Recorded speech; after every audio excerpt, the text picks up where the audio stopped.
haciendo con Cristian Chávez, Hugo Luna, a cuales también saludo.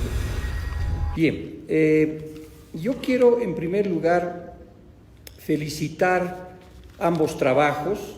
Me han parecido fantásticos, creo que en la metodología, en la aproximación y en lo que revelan, en las conclusiones, son muy buenos, tanto el trabajo hecho por Cis Mori, pero también hecho por Marcelo. Muchas felicidades, un trabajo brillante realmente.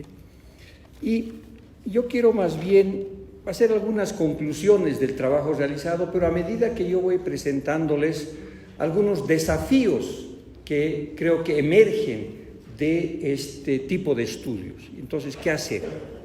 ¿No? Entonces, yo les voy a hablar de desafíos de gestión, de los desafíos de la industria y la regulación, de los desafíos estratégicos, de los desafíos estructurales, de innovación y formalización y de los desafíos de ciclo macroeconómico. No hay la menor duda que la conclusión que se saca de estos dos estudios es que la ley 393 pues no ha cumplido sus objetivos de inclusión social, inclusión financiera que se había propuesto.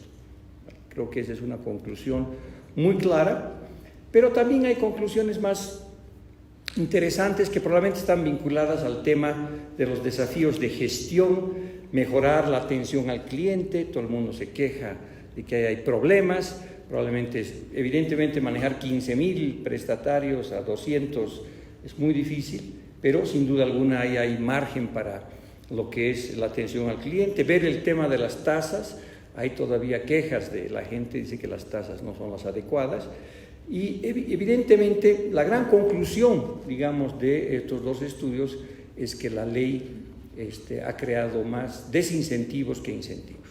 Por lo tanto, la conclusión sencilla es cambiemos la ley. Entonces, si cambiamos la ley, volverán las tendencias a ser crecientes, volverá el sistema financiero en general y el sistema financiero del microcrédito a ser más dinámico, automáticamente aparecerán nuevos clientes. ¿Será así?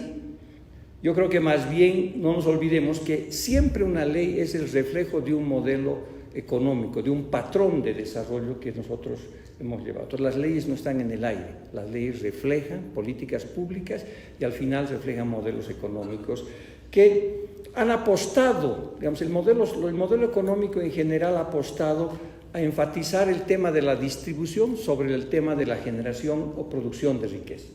Por lo tanto, estaban más interesados en dividir la torta aunque no crezca en más tamaños, antes que hacer crecer la torta.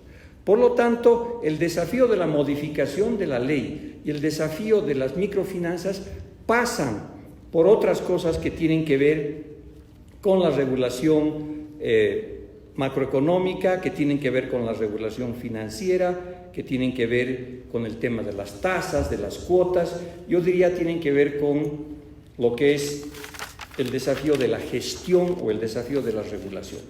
A medida que voy hablando de los otros desafíos, voy a ir profundizando en cada uno de estos desafíos. Pero yo quiero decirles que de las conclusiones y de los estudios que he estado viendo y del análisis que también he visto en otras latitudes, es que tal vez el microcrédito, que en los 90 y el 2000 habían generado una gran expectativa y decir, este es el camino para salir de la pobreza, de esta manera vamos a resolver los problemas de producción, este es el acceso que necesitaba muchísima gente que en el pasado no tenía acceso al crédito, esta era la solución medio mágica, ¿no? Entonces el microcrédito, como ustedes saben, se centró primero como un instrumento de lucha contra la pobreza. Esta era la manera de incluir gente que nunca había recibido un crédito. Esta era la manera, a la Hernando de Soto, de despertar los espíritus animales de los pequeños, de los micros, que tenían esta capacidad de generar riqueza, pero que no tenían acceso al crédito. Por lo tanto, era un capital muerto, había que darle vida a través del financiamiento. También se habló posteriormente de la inclusión financiera. Hemos visto que utilizando ciertos parámetros ha habido una inclusión financiera importante. Hablar de 25.000 millones de dólares de préstamos en Bolivia, pues es casi hablar de un poquito más de la mitad del PIB boliviano. Entonces, significa que ha habido una inclusión financiera importante y que en los últimos años, a partir de la ley, probablemente eso ha perdido velocidad en lo que estábamos haciendo. Pero, ¿cuál es el siguiente paso? El siguiente paso fue, paralelamente se habló siempre de las microfinanzas como un mecanismo de empoderamiento de las mujeres y obviamente eso también hemos visto que ha sido importante hasta cierto momento, después hubo esta inflexión. Inclusión de los jóvenes, sin duda alguna, también es algo muy interesante. Pero ¿cuáles son las finanzas 2.12? ¿Qué hay después de esto? ¿Se estará agotando el modelo? ¿Habremos prestado el dinero a toda la gente que teníamos que prestar? Solo tenemos que ver el problema del lado de la oferta, nuevos productos, nuevos servicios, menos regulación, más flexibilidad. ¿Qué está pasando ahora? ¿Será posible pensar las finanzas en una perspectiva más integral? Y decir, ok, si es un elemento fundamental para el desarrollo empresarial pequeño, mediano, es un desarrollo fundamental para el tema de pobreza, es posible pensar en ecosistemas donde las finanzas, grandes y chicas, son la sangre para que funcione el modelo, para que funcione la economía, para que funcionen las empresas. Entonces, si enfocamos el tema de las microfinanzas a partir de una perspectiva más holística, más integral y comenzamos a pensar, y a las personas que presto están en condiciones no solo de pagarme, sino de hacer escalas mayores, son capaces ellas por sí propias crecer, crear un tejido productivo, que eso es lo deseable. Entonces, yo creo que ese es el desafío más importante de comenzar a pensar las finanzas para el microcrédito y como un importante actor del ecosistema del desarrollo empresarial. Y al pensar en eso tienes que comenzar a pensar en un nuevo modelo de desarrollo, yo diría en un nuevo patrón de desarrollo. Porque probablemente muchos de los datos que nos han dado aquí son correctos, son ciertos, pero no es solamente la ley que ha cambiado también el tipo de cliente que teníamos y ha cambiado también el tipo de situación estructural de los que nos piden los créditos. Hay más competencia, hay mucho más. O sea, si antes estamos hablando de 8.000 millones de dólares y ahora de 25.000, y a la cantidad, pues estamos hablando de 2 millones de personas usando microcrédito. Antes, cuando eran pequeños, probablemente podían pagar tasas de interés más elevadas. Ahora, por la competencia, ya no lo pueden hacer. Sus rentabilidades son menores. Entonces, el microcrédito está, de alguna forma, al desafío también técnico, porque nosotros, el concepto que había salido del microcrédito, mira, nosotros no necesitamos capital físico, no necesitamos capital de empresas o de terrenos para dar dinero, el capital social es lo que va a respaldar eso, y eso fue una gran idea. Los pobres no necesitan, digamos, estructuras de propiedad, necesitan solidaridad, y cuando lo hacen cumplen y funcionan muy bien. Segundo, los pobres pueden pagar tasas de interés elevadas. ¿Se acuerdan que en algún momento las tasas estaban en 40, 50%? Pucha, qué maravilla. ¿Y cómo eso ocurre? ¿Cómo es posible que eso ocurra? ¿No? Y ahí vino toda la microeconomía de decir, bueno, estas personas que están en el comercio, en algunos servicios, tienen rentabilidades enormes. Cuando aquí al frente uno compra un chicle, ese chicle vale $1, uno sabe que ese chicle en realidad vale 10 centavos. ¿No es cierto? Pero los costos de transacción, uno no va a ir a comprar el chicle al supermercado o al abasto, lo compra aquí porque nuestra elasticidad de la demanda a nosotros nos permite pagar entre 10 centavos y $1, como decimos en Villazón, no sé, es inverosímil, ¿no es cierto? Entonces, eso generaba tasas elevadas. Y por supuesto, la gente decía, pues, está ganando el 100%, el 90%, el 80%, puede pagar 30, 40, sí puede, en transacciones pequeñas y volúmenes pequeños. Y eso era una realidad.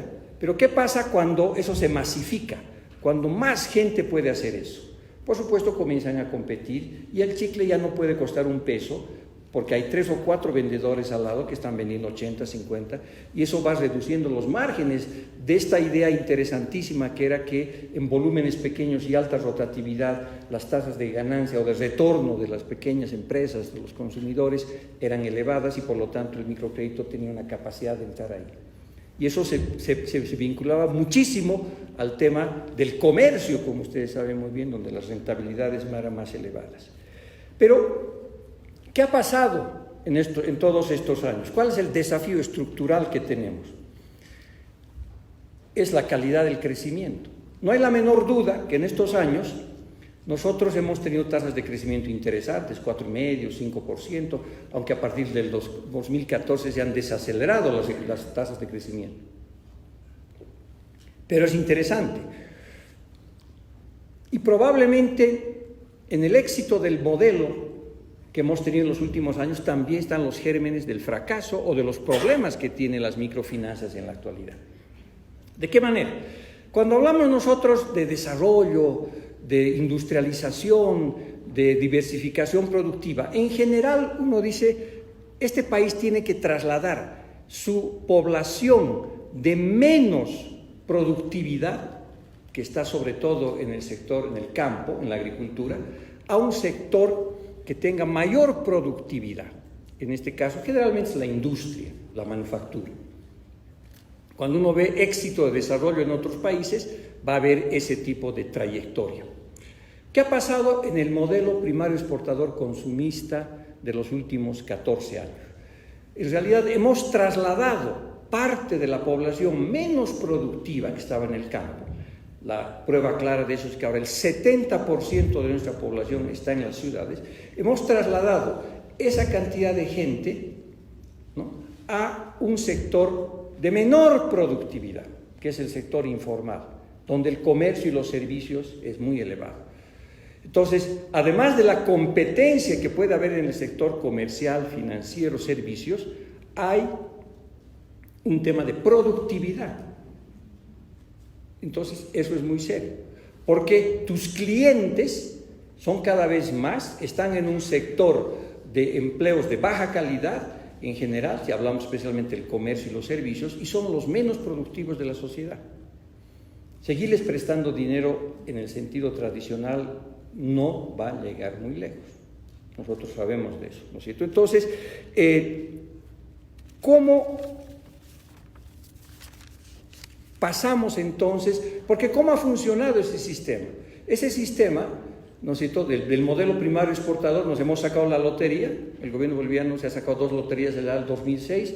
Primero la lotería de los recursos naturales, los precios del gas han subido a $10, $9, los minerales han ido al cielo, la agricultura también exportadora de Santa Cruz ha crecido y de repente Bolivia tiene una renta gigantesca, ¿no es cierto?, entre el 2006 y el 2014. Parte de esa renta ha sido pasada a ciertos grupos a través de un tipo de cambio real apreciado.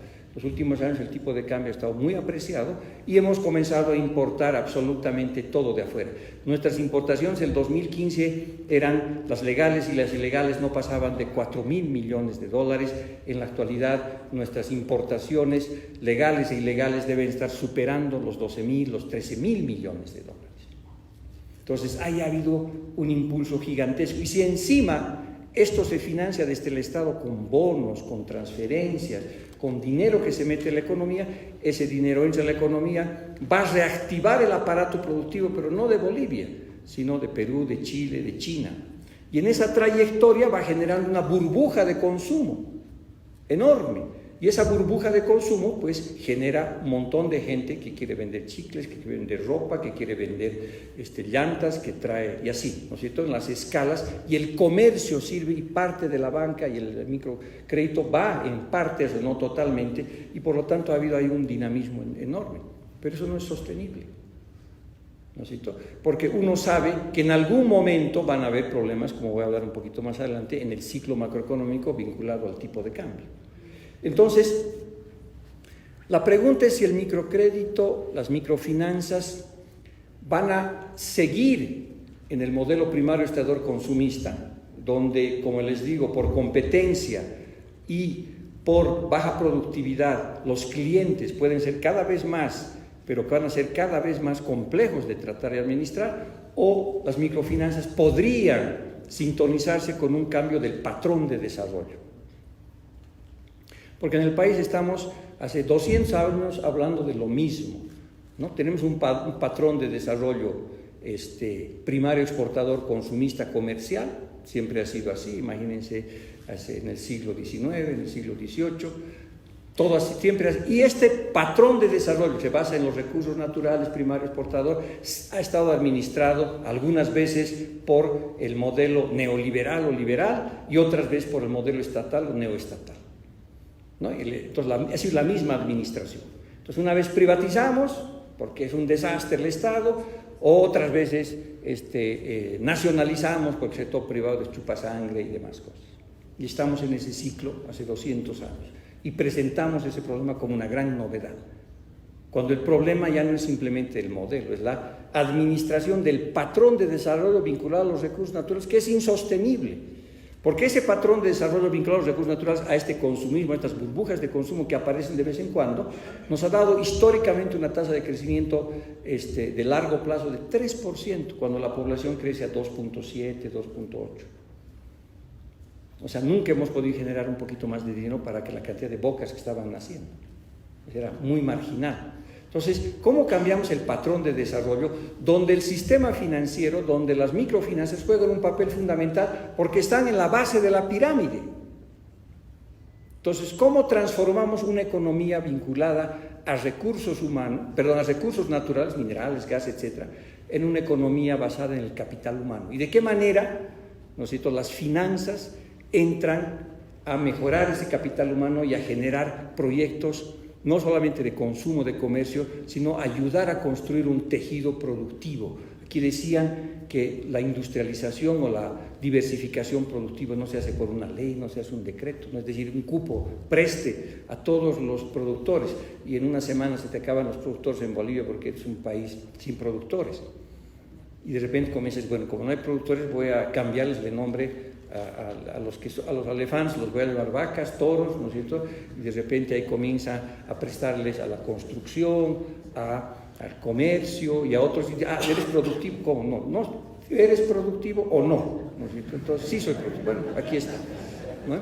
Entonces, eso ha generado una situación de deterioro, porque en el sector informal también todas estas actividades de comercio son de baja productividad, de bajo capital humano. Por lo tanto, ¿cómo pasamos de una economía basada en recursos naturales a una economía basada en capital humano? ¿Qué oportunidades hay para las finanzas en ese tipo de modelos? Es decir, ¿cómo pasamos de esta economía de los desarrollos de los recursos naturales a un desarrollo inteligente, verde, inclusivo, donde estemos pensando en economías creativas? Entonces, aquí hay un enorme potencial en turismo, aunque obviamente probablemente estos años van a ser difíciles, pero el potencial está ahí. En gastronomía, vean el Perú, vean Bolivia. Bolivia el año 2005 vendía menos de $100 millones en restaurantes, ahora vende $600 millones en restaurantes. Entonces, hay un nuevo tejido productivo al que hay que apuntar. Por supuesto, no es solo responsabilidad de las microfinanzas, no estoy diciendo eso, pero es una visión integral la que tenemos que tener de ecosistemas de desarrollo, que nuestros clientes sean cada vez más grandes, más productivos, más eficientes, con mejor capital humano y más productivos, porque esos te van a pedir más plata y se van a escalar, ¿no es cierto? Y eso va a dar salud de largo plazo a las microfinanzas. Entonces, ¿cómo pasamos de la economía de los recursos naturales a la economía creativa, a la que se basa en las ideas, en los conceptos, en el turismo, en los museos, en la arquitectura, en la historia, en la cultura? Ahí hay un enorme potencial. Y ahí vengo al desafío gerencial. Porque una de las cosas que sale de estos estudios es que ustedes están en un mar rojo. No, se están peleando por clientes por centavitos. Entonces, si se va el oficial de crédito Pepito, se cae 30 clientes, entonces hay que agarrarlo a Pepito y hay que pagarle mejor. Entonces, están en una estrategia de mar rojo, se están agarrando a cuchillazos ¿no es cierto?, por un mercado que aparentemente es más chico. Porque están pensando en los mismos clientes de hace 20 años. Y estos clientes de estas nuevas economías no les interesaría. Porque eso es pensar en el no cliente. ¿Cuál es el no cliente de las microfinanzas a futuro? ¿Volver al campo, solamente los jóvenes? ¿O esta economía creativa, esta economía circular, esta economía verde, esta economía equitativa que tendríamos que impulsar conjuntamente las políticas públicas del Estado? Entonces, ahí está el desafío de gerencia también. Y obviamente vinculado a eso están los desafíos de la innovación. También es insostenible que usted siga manejando 14,000 clientes o hasta casi 2 millones en total, yendo a buscar a los clientes. Entonces tienes que tener sede en todo lado, ¿no es cierto? Es decir, cada barrio tienes que llevar. ¿Dónde está la banca móvil? O sea, ¿será posible que cada persona, podemos desarrollar eso con fintech? Por supuesto, yo sé que hay restricciones legales, pero ahí hay caminos enormes. Entonces, no es solamente un tema de nuevos productos, nuevos servicios, nuevos clientes, nuevas estructuras, es también de decir, a ver, ¿qué nuevas tecnologías hay?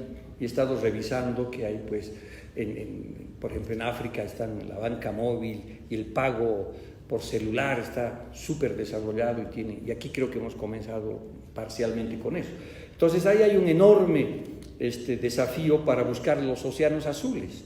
Los rojos están matando y la sangre está contaminando. Los azules es cuando el sector o ciertos bancos pues están navegando sin que la competencia los complique, porque han encontrado algún diferenciador que les permite, ¿no es cierto?, hacer ese tipo de cosas. El otro tema está vinculado a la formalización. ¿Cómo hacemos que estos créditos no vayan solamente a reforzar la informalidad, que sabemos que tienen muchos problemas y que no necesariamente es malo per se, pero que habría un sector que podría formalizarse, porque lo que necesitamos son empleos de calidad, no empleos de sobrevivencia. Y empleo de calidad tiene que ver con empleo de productividad, ¿no es cierto? Y tal vez, como buena parte de siempre pensamos nosotros en Bolivia como la industrialización, como la generación de valor agregado, ¿no? Yo frecuentemente me encuentro con alguna gente, me dice, ven, yo te voy a decir lo que falta a Bolivia. 2 cosas, capital humano y generar valor agregado a nuestras materias primas. Y digo, pucha, ¿cómo no nos dimos cuenta? Hace 200 años estamos diciendo la misma historia, ¿verdad? Y en esta idea de generar valor agregado a la materia prima, está la idea de que tú vas a poder hacer la primera revolución industrial, hecha allá por el 1800 y tantos en Inglaterra, con 200 años de atraso. Entonces tú vas a pasar del lingote o del gas, ¿no es cierto? Y del lingote vas a ir a la calamina, después al clavo, y en algún momento en una escalera sacrificada vas a llegar al automóvil. Entonces vas a seguir la primera revolución industrial, y esa es la famosa industrialización de los recursos naturales que está requete metida en la cabeza de la gente. Entonces, bueno, el mundo está haciendo lamentablemente la 4ª y la 5ª revolución industrial. Entonces, ¿cómo hacemos esos saltos? ¿No es cierto? Y ¿cómo hacemos esos cambios? ¿Cómo hacemos una industrialización no de los recursos naturales, sino para los recursos naturales? ¿Cómo creas servicios y comercio, en realidad, que serían los lugares donde tenemos más ventajas competitivas? Y ahí está el desafío, ¿no? ¿Cómo pensamos la industrialización? No en esta de generar valor agregado y que cómo van a vender el tomate puro, hay que meterlo en una lata y venderlo, ¿no? Toda esa idea de qué tal si nosotros hacemos los diseños de la lata. Entonces, por lo tanto, el desafío de la formalización está en la formalización del comercio que existe ahora, ¿no? De los servicios que existen ahora. Entonces, industrialización no necesariamente es generación de un vaso, industrialización también es los servicios pueden mejorar. Y ahí tenemos harta experiencia porque hemos trabajado mucho tiempo en ese tipo de cosas. Porque Bolivia, lamento comunicarles que ha cambiado de lugar y de dirección, ya no está al lado de Brasil, de Perú, de Chile a futuro. Bolivia está al lado de Bangalore, en India, está al lado del distrito del Valle del Silicio, en California. Entonces, porque si no comenzamos a pensar la economía y las finanzas en el antiguo modelo, que es el modelo físico, nos estamos olvidando que ahora la generación de riqueza está aquí arriba. Y aquí Bolivia no está al lado de Chile, está al lado de India. Vean, si no vayan a Cochabamba y vean con quién hace negocios Halasoft. Y ahí no hay bloqueos, no hay paros, ¿no? Entonces, en esta industria que se crea aquí arriba, la que es la 4.0, hay enormes oportunidades, pero eso requiere cambiar nuestra visión por el lado financiero oferta, pero también por el lado de la demanda, pero sobre todo de entender que la industrialización de los recursos naturales va a ocurrir el día del Huiro, ¿no? No va a pasar eso, porque ya no es ese tiempo, porque además ya el gas natural vas a querer industrializar, pero en 10 años lo van a reemplazar, entonces ya ¿qué vas a industrializar? ¿No? Entonces el cambio es en esta industrialización de los comercios y el servicio, donde puede haber muchísimas cadenas de valor de enorme calidad. Finalmente, un desafío mucho más de corto plazo, no sé cómo estamos de tiempo, ¿no? ¿Ah? 10 minutos, ok. Entonces ahora estamos frente a un desafío mucho más complejo del ciclo macroeconómico, que no nos podemos olvidar también.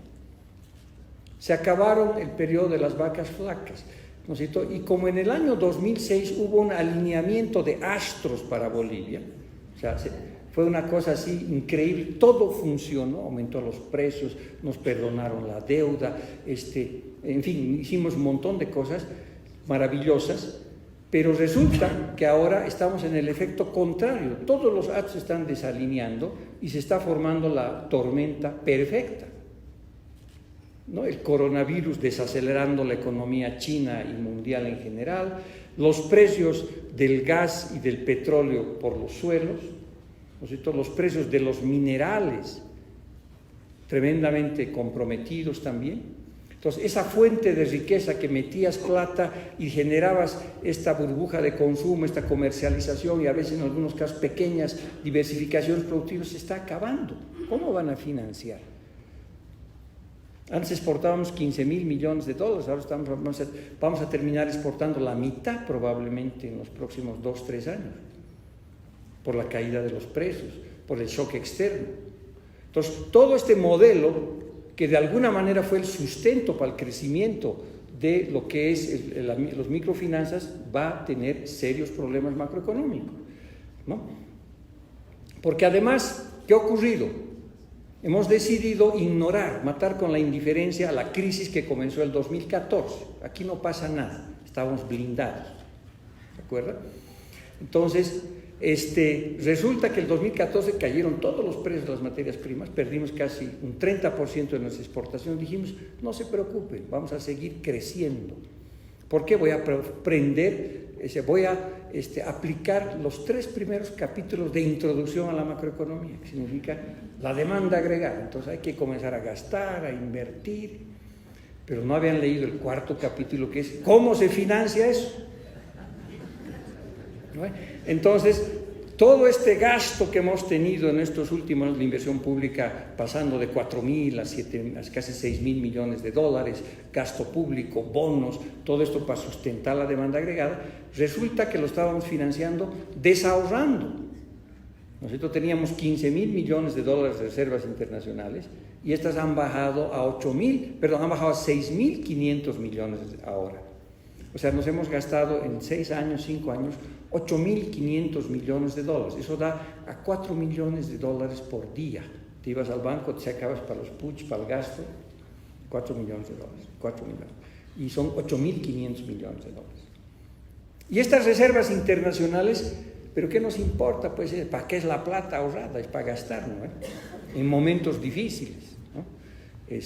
Lamentablemente no había que haber leído ni siquiera el 4º capítulo de macroeconomía, sino la Biblia, ¿no?